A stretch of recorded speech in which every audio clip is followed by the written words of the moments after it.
Sejam todos muito bem-vindos, mais um Entre Amigos começando. Eu sou Paula Sec e hoje o assunto é muito interessante, porque afinal de contas, ele deixa o mercado muito mais competitivo, ele faz com que a gente bata a cabeça achando que será que vai substituir o ser humano? Mas calma, gente, hoje eu tô aqui com duas pessoas especialistas sobre inteligência artificial e elas vieram falar sobre as tendências dessa solução no atendimento ao cliente. Aqui na minha frente, Ricardo Allen, que é líder de inteligência artificial na AWS. Bem-vindo, Ricardo. Obrigado, muito prazer. Prazer é todo nosso. E do lado dele, o José Esteves, que é gerente de dados da Log. Obrigada. Obrigado pelo convite, pessoal. Bom, gente, enfim, a gente já começou mais ou menos falando sobre isso, mas a inteligência artificial chegou chutando a porta, todo mundo querendo usar de várias formas, não sabendo de fato o que ela pode entregar, principalmente para as marcas. Então, eu queria que vocês começassem, Ricardo, você, especialista em inteligência artificial, meu Deus, que riqueza, hein? Porque hoje em dia isso é praticamente uma riqueza, né? Saber explorar essa ferramenta é muito bom, né? Eu falo bastante de inteligência artificial hoje em dia, mas é uma disciplina que é bem antiga, né? Então a gente fala hoje, trouxe à tona, né? Acho que entrou no imaginário coletivo desde 2023, mas a Amazon, por exemplo, usa há mais de 27 anos dentro dos desenvolvimentos de todos os sistemas. E acho que foi uma das grandes decisões de escala de como que a gente poderia levar isso. E é uma disciplina muito ligada de aprendizagem de máquina, né, de machine learning. E esse é um cenário que há anos vem participando e colaborando com as marcas, com a parte de varejo, de e-commerce, toda essa construção de produtos e serviços. E hoje em dia tem sido, né, a grande discussão do momento, mas é uma disciplina já muito presente há muito tempo.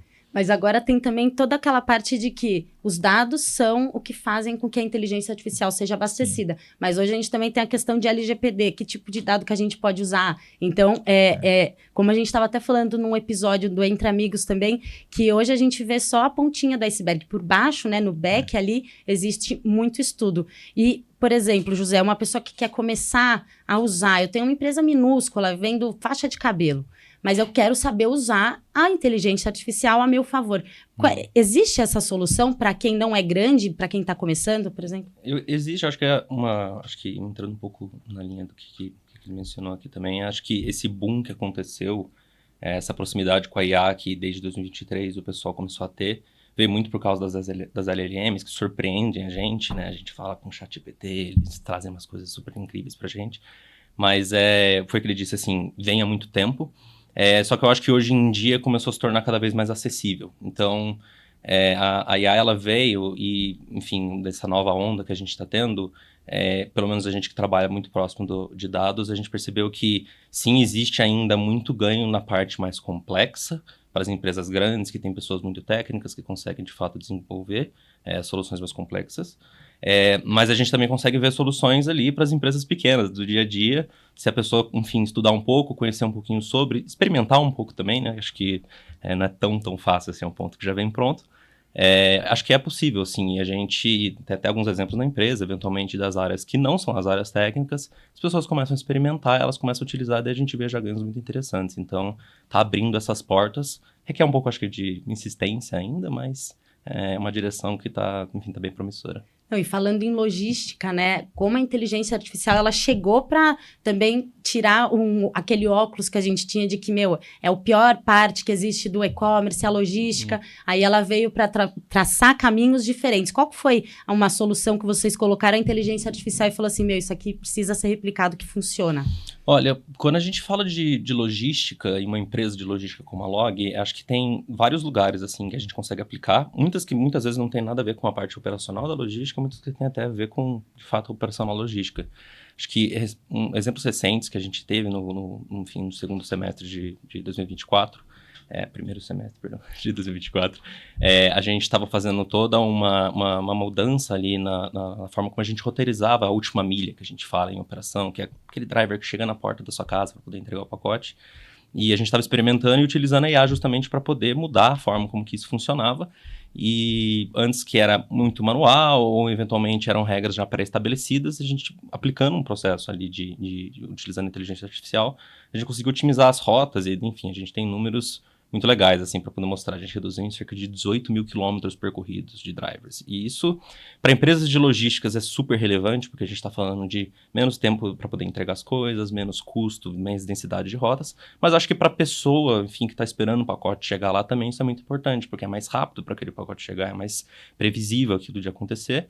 Enfim, só tem ganho, mas é um tema, assim, acho que principalmente em logística, quando a gente fala de IA, é histórico, né? Tem muitos temas desse tópico que a gente vai batendo cabeça ao longo do tempo, a gente vai encontrando pequenos incrementos aí ao longo da história. Então, além de ser mais sustentável também, né? Mais sustentável, exato. Acho que um ponto até que você mencionou, a gente fez uma estimativa, acho que reduzimos nesse semestre, nessa estimativa que a gente fez, a gente reduziu, acho que 5 mil toneladas de emissão de gás carbônico, enfim, aquelas contas que a gente faz, a gente não tem tanta certeza, mas uma estimativa só de menos tempo de moto andando na rua é melhor para o mundo como um todo, né? Então... Com certeza. Fala, Ricardo, pode falar. Eu ia comentar que é um aspecto interessante cultural, né, da gente se desafiar nesses pontos. Tá? O Zé comentou ali de como que fez esse processo de experimentação e como pequenas empresas podem experimentar, né, que é esse processo de insistência. E uma das coisas que a gente vê que é difícil de quebrar a cabeça, de abrir, né, para esse novo mundo, é realmente se permitir errar. Né? As pessoas não querem ser as primeiras, as pessoas não querem experimentar, elas não querem correr o risco do erro. E aí isso acontece que você fica muito na zona de conforto. Se você só fizer tudo que você tem certeza, aquela parte de baixo do iceberg que você falou, que ela é muito importante, que é onde você coleta dados, onde você tem um aspecto cultural disso, nunca vai ser mexido. Uhum. Então aí a empresa fica superficial, porque ela está só acima da água, que é o pedacinho do iceberg que a gente vê para fora d'água. E o engraçado disso tudo é que o próprio consumidor, ele se comporta de formas diferentes, dependendo da onde ele está.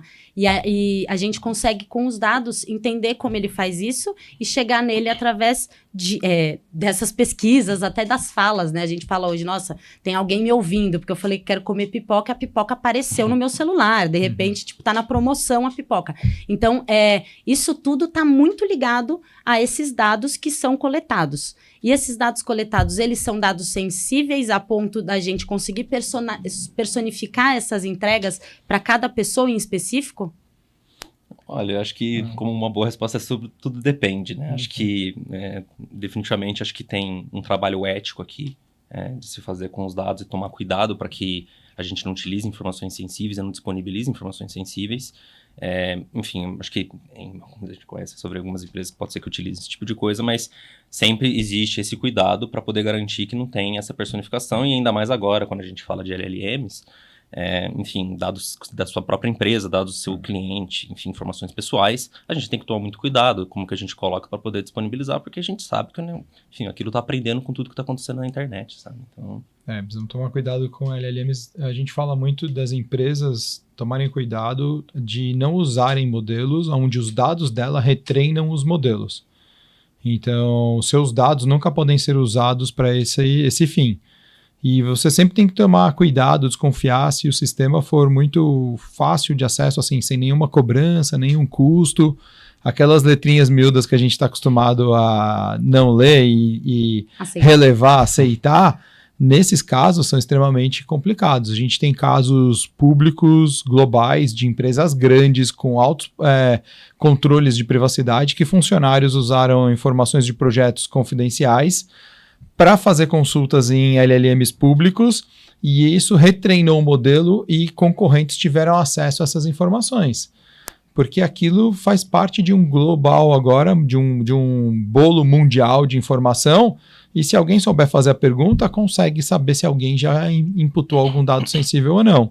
Então, é muito perigoso ao mesmo tempo de você usar. Os dados, mesmo respeitando o LGPD, ainda são muito ricos e muito vastos, e são muito acessíveis. E um ponto da inteligência artificial generativa é que a gente consegue democratizar esse acesso das organizações para utilizarem isso de uma forma controlada e ética. Porque se você não fizer isso como corporação, como organização, as pessoas vão fazer isso de uma forma particular. E aí o risco é muito maior.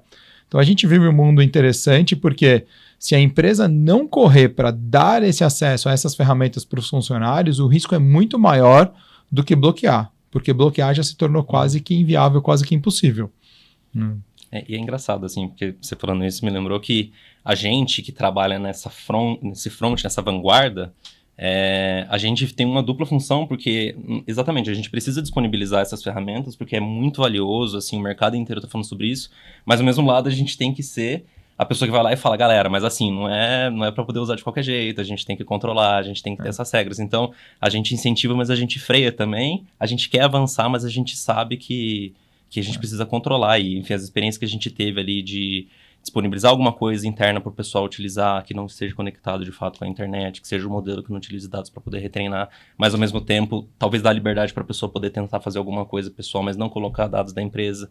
E daí, enfim, é uma coisa que para a gente, eventualmente, de tecnologia é mais claro, mas tem que ter uma tradução de que você não pode colocar os dados sensíveis da sua empresa lá, porque tem um risco muito grande ali, né? Quais são os sistemas que a gente pode colocar, quais não são, isso tudo faz parte da governança e dessa informação. Isso tem sido muito novo para as organizações. Consigo imaginar. Eu imagino que, assim, a inteligência artificial chegou para mostrar que, a gente pode muita coisa, mas esse é o risco também, né? Ela é assustadora. Até que ponto a gente pode confiar nela? Até que ponto a gente pode perguntar a ela, né? Enfim, inclusive, toda a implementação tecnológica, ela tem alguns obstáculos no caminho. É impossível não ter, né? Falando de iceberg, embaixo, o tamanho é sempre muito assustador. E eu queria entender quais foram os maiores desafios que vocês, a Log, por exemplo, na logística, enfrentou com essa implementação. Então, o que vocês aprenderam com esses desafios? Eu acho que a forma com que a gente enxerga lá na Log o uso de IA, e assim, eu entendo que pode ser que seja um pouco diferente para as outras empresas, mas eu enxergo muito como um desafio cultural, primeiramente, porque é isso, assim, a gente está vendo uma facilidade de utilizar, só que a gente que é de tecnologia consegue eventualmente aplicar essas tecnologias, mas a gente quer incentivar para as outras pessoas também utilizarem. Só que a gente precisa demonstrar isso, né? Então, um dos principais desafios acaba sendo assim, como que eu vou encontrar de fato uma oportunidade, alguma coisa que eu possa utilizar a IA em que mostre para as pessoas o ganho necessário, a velocidade com que a gente consegue fazer aquela solução, e que ao mesmo tempo seja rápido e seja prático para as pessoas começarem a avançar nessa direção. Então, tem um trabalho, sim, técnico. Acho que tratar dados é uma coisa extremamente importante. A gente sempre fala, não adianta você ter o melhor modelo do mundo, se a sua fonte de informações não for boa, você não vai ter o melhor resultado. Mas também existe um trabalho de incentivo. Acho que é aqui que a gente tem que fazer dentro das empresas para poder garantir que essa faz parte da cultura, faz parte do dia a dia, sabe? Um aspecto interessante dessa nova onda de AI, né, de inteligência artificial, é que ela entrou muito no vocabulário de todas as pessoas da organização, inclusive dos líderes. E agora a gente consegue falar desses aspectos de transformação cultural porque eles se interessam. Antigamente, quando a gente falava da implementação de tecnologias e da necessidade de uma mudança cultural para uma vivência de experimentação, porque nem toda empresa tem a vantagem da Log, né, que nasceu digital, que é uma empresa já com um pensamento já mais ágil, mais lean, né, e aí já traz junto com si algumas coisas dentro da cultura. Outras empresas tinham muita resistência a essas conversas. E o que a gente percebe é que esse momento abriu de novo para a gente conversar a respeito de colocar o cliente no centro. Porque a gente está falando de IA, mas os projetos que vão para frente são os projetos que a gente consegue correlacionar com benefício para o cliente. Né? O Zé falou, o cliente se importa porque o pacote vai chegar mais rápido, vai ter menos consumo de carbono, vai ser, né, os 18 mil quilômetros é muito interessante, mas para o cliente significa que a promessa da entrega é cumprida, que o prazo está dentro do esperado, que é cada vez mais rápido, então a Log vem se superando nessa característica, e vários clientes que conseguem isso é realmente um desafio cultural. Então é muito legal porque a gente fala muito de tecnologia, mas para começar a tecnologia, a cultura é muito necessária. Não, e é engraçado você falar isso, porque é justamente isso, né? Todo mundo agora fala de inteligência artificial, entende, usa e acha fantástico. Aí a gente abre um precedente de que sim, a gente consegue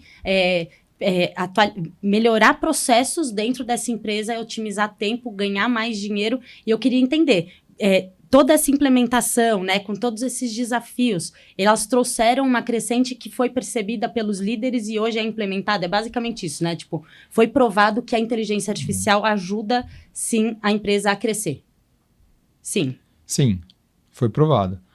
Mas nem todo mundo conseguiu tirar benefício até hoje. A gente tem muita empresa que ainda luta muito a respeito disso e ainda luta para sair de um hype, porque a AWS tem a vantagem de trabalhar com muitas empresas, né? Então a gente consegue ter uma amostragem do mercado de empresas de tamanhos diferentes.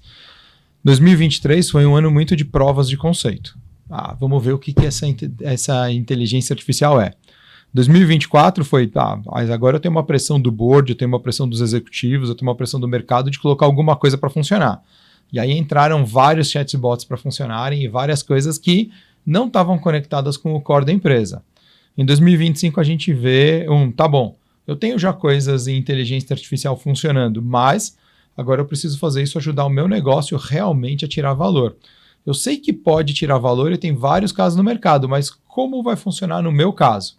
Então, tem muitos clientes que estão voltando para a gente ou tirando do ar coisas que estavam, porque não necessariamente elas contribuíram para o core da empresa e agora eles estão voltando a falar, tá bom, aonde que eu consigo aumentar o meu valor? O que eu vou fazer que está dentro do meu DNA, está dentro do meu core, dentro da minha missão e a IA pode me ajudar a fazer isso ou mais rápido ou mais eficiente ou que eu consigo ter mais receita, né? Trabalhar melhor com o cliente.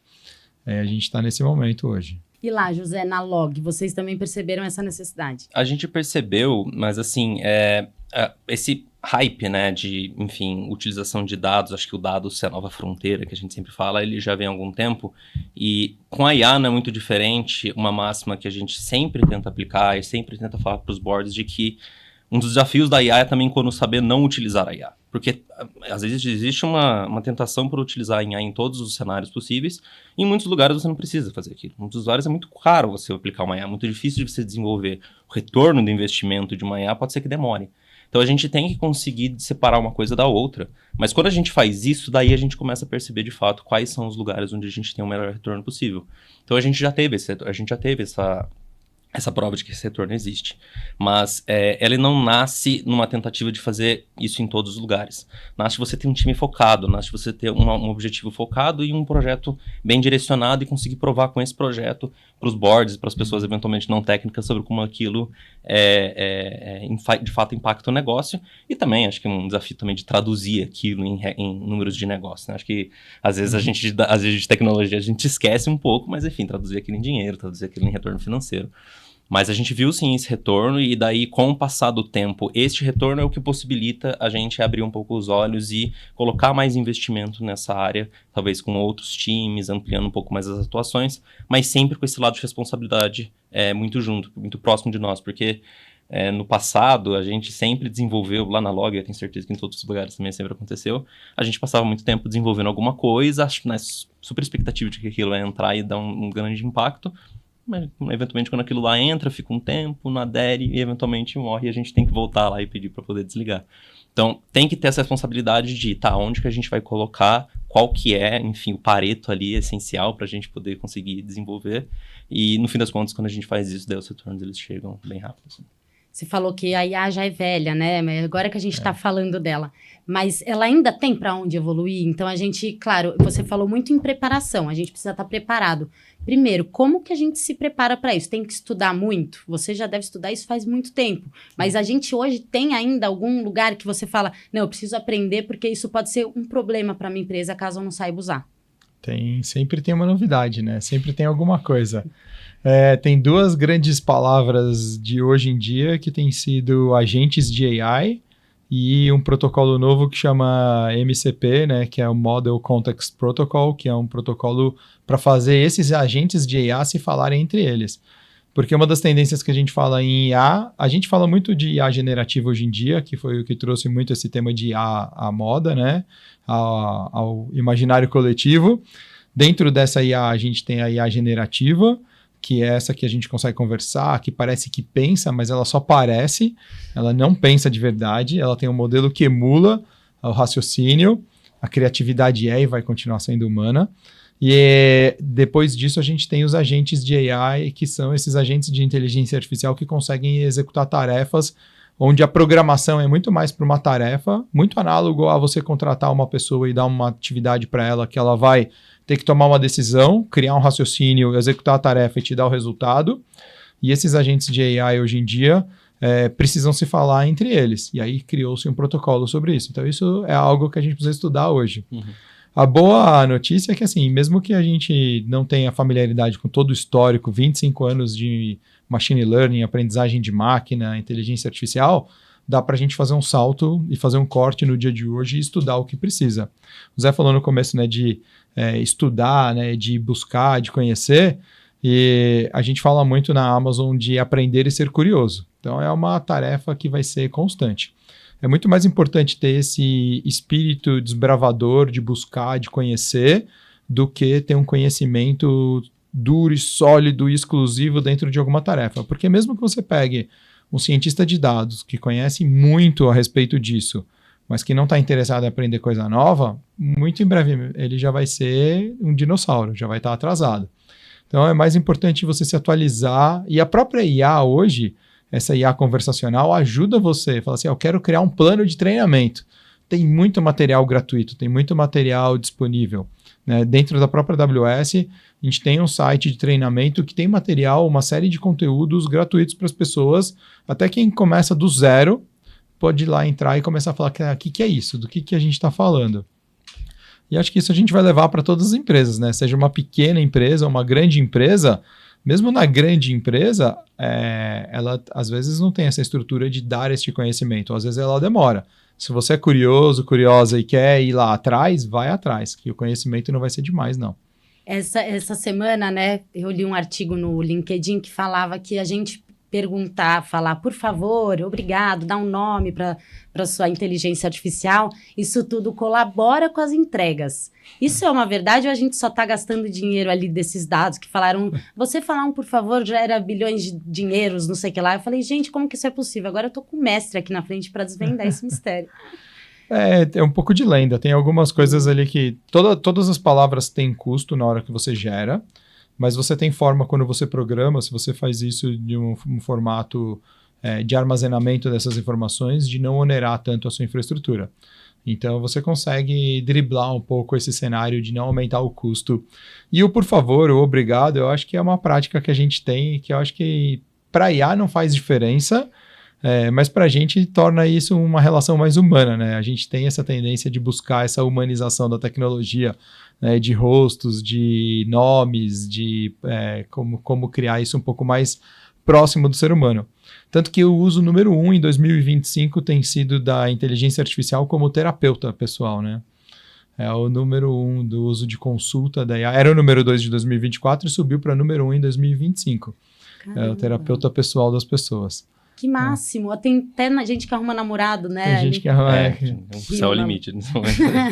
Aí chega você, José, e fala que sou casado com uma inteligência artificial. Já pensou que horror? Provavelmente, se você procurar, você vai encontrar já. Alguém com certeza, isso cada vez mais, né? Inclusive, a gente falou de construção, a gente falou de desafio e de aprendizado. Aprendizado muitas vezes vem com erros. Uhum. Vocês, da parte da logística, entenderam que alguma parte ali foi um tiro no pé, não vai rolar, a gente achou que ia, mas não deu? Olha, eu acho que aprendizado com erros e tentativas a gente tem, enfim, de vários, e não é desse hype agora com as das LLMs que é uma novidade, mas acho que alguns aprendizados que a gente vai tendo, desenvolvendo soluções com IA, mostra muito, às vezes, a nossa necessidade de querer entregar produtos completos. Então, uma coisa que eu sempre converso um pouco com o meu time, de que nós, cientistas de dados, a gente olha para um problema e a gente pensa, nossa, eu quero automatizar tudo isso aqui, eu quero fazer tudo com a IA, eu quero que ela resolva todo o meu problema. Só que, às vezes, se resolver 100%, a gente vai demorar 5 meses, 6 meses, 7 meses, 1 ano para poder entregar uma solução.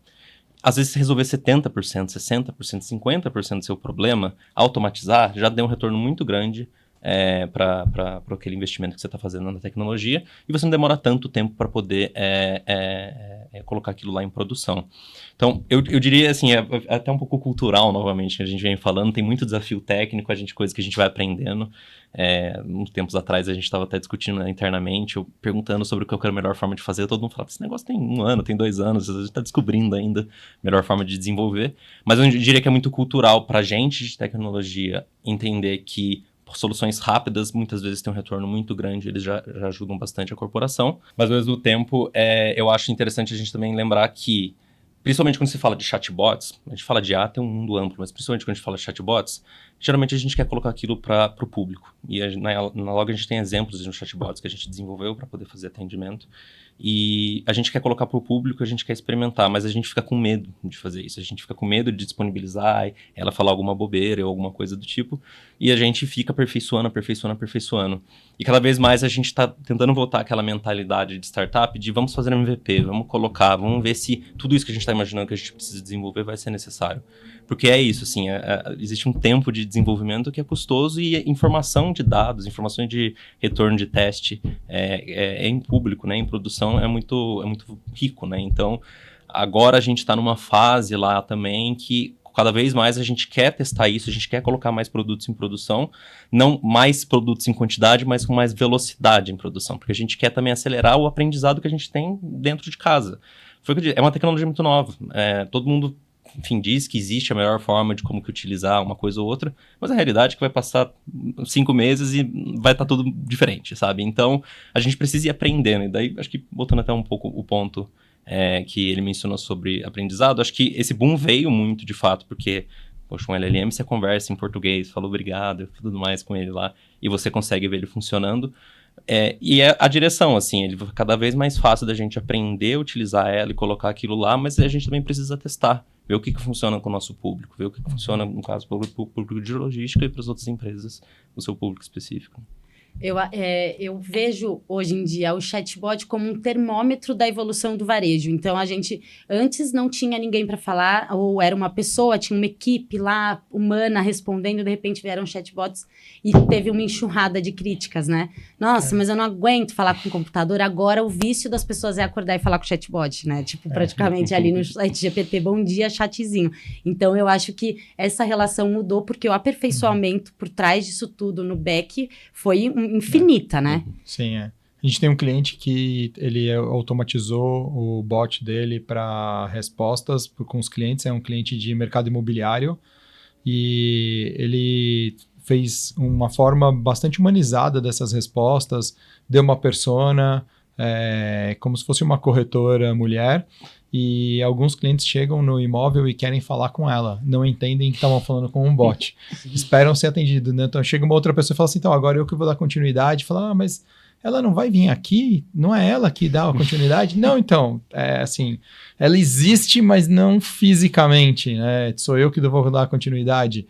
As pessoas ficam meio assim, sem entender. Então, nunca foi enganado, assim, não é uma forma de você esconder, sempre foi dito que era um bot, mas é um bot numa linguagem tão natural que quebra isso.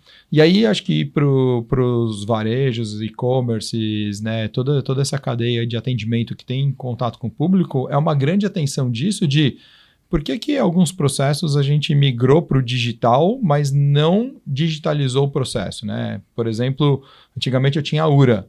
Eu ligo lá, digite 1 para não sei o que lá, digite 2 para não sei o que. Aí você entra no WhatsApp para falar com a empresa e aparece lá um menu com digite 1 para não sei o que, digite 2 para não sei o que lá. Isso daí eu acho que vai desafiar muito as empresas, porque elas vão precisar ser humanizadas usando uma tecnologia digital. Então é meio maluco de falar, mas é isso que acontece. Porque quando eu consigo falar em linguagem natural com um bot, eu estou humanizando o bot. Mas a tecnologia foi muito mais avançada para conseguir fazer isso do que aquela URA que tem o número 1, número 2 e transferir isso para o WhatsApp ou transferir isso para a página web. Esse paradigma, a gente ainda tem muito espaço para crescer. Isso é uma coisa que você traz a personalização e a humanização para dentro do contato das pessoas, que já se acostumaram a falar bom dia para o botzinho, que falam, oi Alexa, tudo bom? Qual que é o tempo? Qual que é a minha rotina? Como que tá o dia? Liga a luz, apaga, não sei o quê. E aí essas pessoas que já estão acostumadas a interagir com a tecnologia precisam sentir isso dos e-commerces, dos varejos, senão eles vão ficar pressionados pelo mercado. Até assisti uma entrevista com a Magalu, a Luísa lá, não sei exatamente. É isso, né? Tipo, Sim. Ficar sentado na frente de um nada. É muito engraçado ver a relação com a tecnologia, como tem se construído e como é geracional, né? Tipo, não são as pessoas que estão nascendo agora, ela já vem de uma época e a gente está mostrando o que ela é capaz de fazer. Isso é muito legal. Uhum. Gente, muito obrigada pela conversa, foi muito bacana. Espero que vocês tenham gostado, eu adorei e o nosso público com certeza também gostou dessa conversa. Para você que gosta disso, gosta de varejo digital, gosta de informação relevante, você não pode deixar de entrar no portal E-Commerce Brasil. Lá você encontra artigos, matérias diárias, hard news e muito conteúdo produtivo para você colocar no seu negócio. Então, siga a gente também nas redes sociais, @ecommerce_br. Queria agradecer, José, muito obrigado pela presença, obrigada, Ricardo, foi um prazer receber vocês. Muito obrigado pelo convite. Obrigado por tudo.